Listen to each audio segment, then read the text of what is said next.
All right, we are at the Coastal Comic Con in Wilmington, North Carolina. We are with Matthew Waterson, who, of course, is the voice of Magneto from X-Men '97, which is one of the series that I'm most excited about. I enjoy Excellent. very, very much. We got to meet when we were in Columbia. We did. I look different. You do? I You had look exactly the same. I had a beard. I refuse to acknowledge when people shave beards, so to me you look the same. Aww. Now I don't know how to take it. How's things going since last we saw each other? Good. It was this has been like the first year that I've been doing conventions, and I'm not quite at a year yet. I'm sort of at like 10 months. Okay. So it's been one of the things going into it was I was like, I don't know. I'm good with the travel. I've traveled a lot. I don't know how being at conventions and being around that many people is going to feel. And it's kind of been funny because the traveling is the thing that has been rough. Yeah. And actually getting to meet and talk with people has been brilliant. That's great. Yeah, it's been really lovely. Tell me about some of the other places you've been. Is this your first time to Wilmington? To Wilmington, yes. I was in Charlotte relatively recently. Okay. And let's see, it's kind of crazy trying to remember all the places that I've been doing this. So the first one of these I did was Calgary, which I'd never been to before. Calgary, it turns out, is basically the Dallas of Canada. It's like between the Rockies and like open fields, and it's half oil and gas and half like cowboys. I feel like it was awesome. I feel like it's half sane and half MAGA, and but it's Canadian. Yeah. So it's all good. But yeah, it's like there's a pleasantness to it. But it's also like the foot of the Rockies. So there's like all the ski stuff. Yeah. And then it's all open fields that are either ranching or oil and gas. So it's this weird.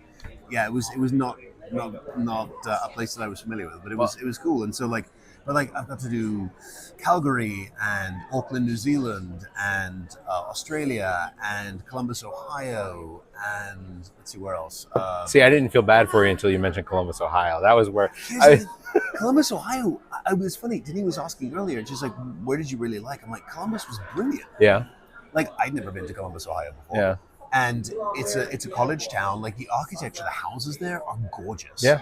It was a Galaxy Con, so it was a big show and it was a fun show. I was doing it with AJ Lacazio, who is of course Gambit, and so that was the one downside is I had to spend time with AJ. That's a shame. It's a pity, but he missed his flight out there, and so I got one day of respite where I could just text him being like, "You're not where you're supposed to be." But I loved Columbus. It was kind of interesting. It was one where I went. I've never been here before, and I've never thought of it. It's never crossed my mind as a city, but I love the place. So, admittedly, the only place in Ohio that I'm probably down on the most is Dayton. Okay. It's I haven't been to Dayton. I did do Cincinnati as well later on. Cincinnati's amazing. I love Cincinnati. Well, unfortunately, I guess the con this past year at Cincinnati, they were redoing the main convention center, so the con was somewhere else, like outside the city. So I didn't actually get to see Cincinnati itself. How many cons do you figure you're going to do this year? I think this year I'm probably going to do somewhere between like 17, 18. That's not bad. Like that. Yeah, it's going to be really busy. Like May, June, July, or April, May, June. Yeah. And then like most other months, it'll be sort of one or two. Scheduling for recording, voice acting. Yeah. Well, and like most of the recording I do from home, from a studio at home. Oh, that's great. So it's great, and I can do auditions on the road pretty easily, Yeah. and I just do my sessions. And if I need to, I say like, okay, I can't record on Friday. Yeah. I gotta get on a plane. One of the things I get from listening to you all speak on panels and everything is that there's a genuine enjoyability of working with like Ross and with Cal and everybody else. Yeah, it's funny because we had I met Ross at the premiere. Yeah.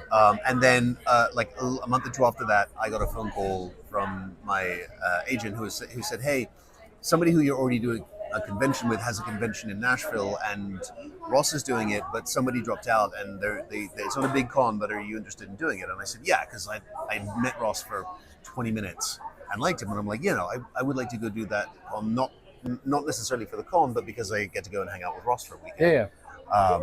And I got to meet Cal at the premiere as well. And one of the things I mangle this a little bit, but the actor Diedrich Bader, who is in the Drew Carey show and is in Office Space, and he's in everything, and is also an amazing voice actor. Yeah. He was in Justice League Action as Booster Gold with my wife, and he's been Batman, and he's in all sorts of things. I saw an interview with him, or I read an interview with him, I don't remember now, a long time ago, like 10 years ago. And he was talking about how the example he gave was when the Drew Carey show hit, he's like, if I'd wanted to be a dick to people, I could have been, because that show was worth hundreds of millions of dollars. And unless I did something like that meant that I had to be removed, like it was too valuable to mess up with the chemistry. Yeah. And he's like, and I saw people on other shows and things who got successful who kind of turned unpleasant because they could. He said, one of the things that I love about voiceover is anybody can be replaced. Yeah. So he's like, so in general, like, he's like, I love the people who voiceover because you don't often run into unpleasant people. Yeah. And my experience has been very much that I love the voiceover world, the voiceover community, because I love everybody in it. Like, and it doesn't matter whether it's other actors or directors or, you know, animators or writers or whoever it is, or like game developers. Like, everybody's awesome. Yeah, it's funny you mentioned Diedrich Bader in the Drew Carey show. I just recently went through watching the entire series. Oh wow! Over the course of like the last 2 months. Okay. And so the unpleasantness you talk about, and I don't know exactly what went on. I worked for ABC Disney at the time when the Drew Carey show was on. And we had heard, so most of ours was radio. And I will focused. say, like, I don't know whether he was referring to on Sure, his yeah, show or just yeah. like he was on a hit show on ABC. Yeah. So he it could have been on anything. He could have been it. But him being on that show with Ryan Stiles and Drew Carey and Kristen Miller, you know, that was such a core group. And then when Kristen Miller left to because she was married to Bill Lawrence, and he was doing other TV shows, but like, you got a different show. It wasn't bad. It was just a different show. But yeah, there's such a unique the way everybody works together as far as voice acting. I've done voice acting, but I've done commercial work and stuff like that in my history. And even some of the production work, even the production team that I worked with, just it was such a unique group of people. Yeah. So you're in town, I guess, for another night. Yes. Tomorrow is the last day in Wilmington. What have you thought of Wilmington so far? So far, it's been great. I haven't got a chance to see her do much. I got in last night. I had been. I thought I had misread my schedule. I thought I was getting in earlier than I was. I was getting in at sort of like 6, so I got here by like 7. Yeah. So I've just kind of been around here, but you know, I got up in the morning and looked out of the window of the hotel. I was like, oh, this is beautiful. There's water. It's open. It's great. Yeah. And I've spent not a ton of time, but some time in North Carolina. We have family here. Some of my family came and visited today, which was awesome. Yeah. I got a chance to see them. We have family, some of on my side, the family that came today was my wife's brother and his family. I have family on my side that's up in like Hendersonville, like Asheville. Gotcha. Stuff like that. So there have been times in the past where I was sort of up that area. So I've been to North Carolina a little bit, and I've always loved it. It's beautiful. Well, as far as being Magneto, have you gotten to meet Fassbender?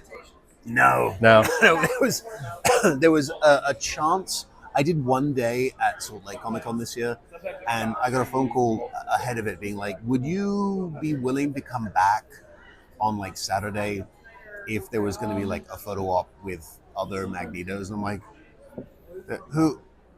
David's passed away, so who are we talking about? And it was like, well, we got really. So I'm like, there's only 2 people. Like, tell me what this is. And they're like, well, Fassbender might be the thing. I was like, yes, if he's willing to take a photo with me, because he commands a way different amount of fans than I do. I was like, yeah, I'll come back. And so, but it didn't end up happening. But I was like, no, I would be more than happy to come back. And at some point, if I ever am at this or something else, and there's a couple of people who I have plans for how to make them uncomfortable when I see them. Yeah.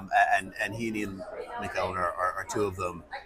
Also, one of the first animated show that I did, Troll Hunters for Guillermo del Toro. Yeah.